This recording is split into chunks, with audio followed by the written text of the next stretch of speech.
پوری دنیا میں ایک ہی ڈسکشن چل رہی ہے، وہ ہے جو وینزویلا میں ہوا ہے۔ 303 بلین ریزرو بیرلز کا پروون ریزرو ہے، سعودی عربیہ سے ہی بڑا، 22 بلین ڈالرز پلس کے گولڈ ریزروز۔ اور اب کہا یہ جا رہا ہے کہ جو حملہ ہوا ہے یہ امریکہ نے کم از کم اپنی آنے والی کئی جنریشنز کے لیے اپنا تیل کا بندوبست کر لیا۔ چائنا کے لیے پریشان کن خبریں ہیں، کیونکہ تقریباً 68% جو آئل ایکسپورٹ کر رہا تھا وہ چائنا ہی خریدتا تھا۔ آج کل آئل کافی کم ایکسپورٹ کر رہا تھا وینزویلا، پہلے تقریباً اس کی ایوریج پہلے کچھ سال پہلے تک 3 ملین بیرل روزانہ تھی، اب اس وقت انڈر 1 ملین بیرل ہے، کیونکہ نظام پرانا ہوا ہوا ہے، سب کچھ ہوا ہوا ہے۔ لیکن اصل چیز کیا ہے، چارجز کیا لگے تھے مڈورو کے اوپر، جو وینزویلا کا صدر اس وقت امریکہ میں ٹرائل فیس کر رہا ہے؟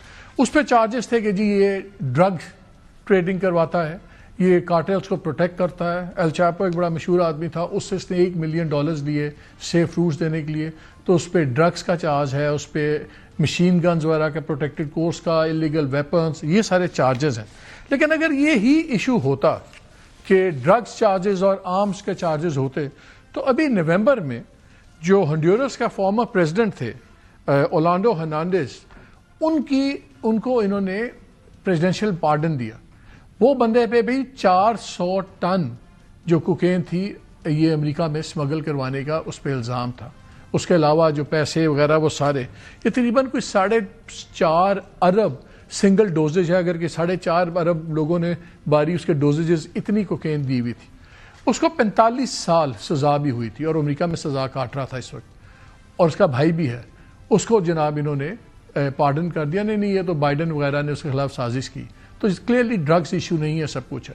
اور اگر ایشو یہ تھا کہ یہ ساری گورنمنٹ بڑی خراب تھی، تو پھر اس وقت موسٹ ٹرسٹڈ جو بندی تھی ان کی وائس پریزیڈنٹ، وہی اس وقت پریزیڈنٹ ہے وینزویلا کی۔ وہاں کے ڈیفنس منسٹر اور انٹیریئر منسٹر، وہ دونوں لوگ کو اکیوز تھے 2020 میں جو چارجز فریم ہوئے تھے مڈورو کے اوپر، اس کے اندر وہ کو اکیوزڈ ہیں، یعنی کہ وہ جن چارجز پہ مڈورو اور اس کی بیوی کو اٹھایا گیا ہے وہ اس کے کو اکیوزڈ ہیں، وہ آج بھی وہاں انٹیریئر منسٹر ہیں، وہ آج بھی وہاں پہ ڈیفنس منسٹر ہیں۔ سو کلیئرلی یہ ڈیلز ہوئی ہوئی ہیں۔ اور یہ جس دن یہ واقعہ ہوا اس کے 24 گھنٹوں میں جو آئل شیئرز تھے امریکن آئل کمپنیوں کے، وہ تقریباً $100 بلین ان کی کیپنگ ویلیو میں اضافہ ہوا۔ واحد کمپنی جو امریکہ کی وہاں رہ گئی تھی وہ شیورون تھی۔ شیورون کے شیئرز میں اب تک 11% کا اضافہ ہو چکا ہوا ہے۔ اور اب اطلاع یہ ہے کہ ایکزون، شیورون اور فلپس کی جو کمپنی ہے، ان کے ایگزیکٹوز کی اسی ہفتے ملاقات ہوگی ٹرمپ ایڈمنسٹریشن سے۔ یہ بھی اطلاعات ہیں کہ ٹرمپ ایڈمنسٹریشن نے کلیئرلی نئی ایڈمنسٹریشن کو، نئی پریزیڈنٹ کو بتا دیا ہے کہ آپ کے پاس کچھ دن ہے کہ آپ پیٹرولیم پالیسی اور لاز اپنے چینج کریں، ورنہ بقول ٹرمپ کے پہلے سے بھی زیادہ بڑا وہاں پہ ایک دھماکہ کیا جا سکتا ہے۔ So it was all about oil, it was all about جس کو مونرو ڈاکٹرین کہتے ہیں، ڈاکٹرائن۔ یہ 1823 کی بات ہے، ان کے پریزیڈنٹ مونرو تھے، انہوں نے یہ آئیڈیا دیا تھا کہ جو ویسٹرن ہیمسفیئر ہے سارا، لیٹن امریکہ وغیرہ، یہ امریکہ کا زیر تسلط ہونا چاہیے، یورپ کو یورپینز ڈیل کریں، اور باقی اسی طرح دنیا کو اپنے اپنے ایریاز آف انفلوئنس میں بنا دیا جائے۔ تو اب اس نے ٹرمپ صاحب نے اس کا نام ڈونرو ڈاکٹرائن بھی کر دیا ہے۔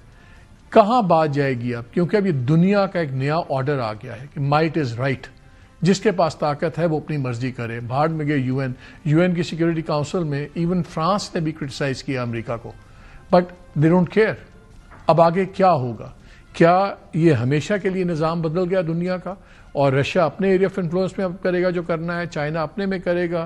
پھر یہ بھی ہوتا ہے کہ جب چھوٹے ممالک نہیں چاہتے کہ بڑے ممالک ان کے اوپر آئیں، تو وہ پھر الائنسز بنتے ہیں، اور الائنسز ہمیشہ دشمنیوں کے ساتھ بنتے ہیں۔ ایک بڑا انٹرسٹنگ کوٹ ہے کہ پرشین ملٹری تھنکر تھے کارل وان کلاسوٹز، اس بندے نے 1832 میں اپنی کتاب میں لکھا، war is a mere continuation of policy by other means, کہ جنگ اصل میں دوسری پالیسیز کے حصول کے لیے ایک طریقہ کار ہوتا ہے۔ تو اگر یہ پالیسی بن گئی ہے، پھر تو پوری دنیا خدا نخواستہ ایک بہت بڑے خطرے کی طرف جا رہے ہیں، بیکاز اب ایک پورا رول چینج ہو گیا، پیراڈائم چینج ہو گیا۔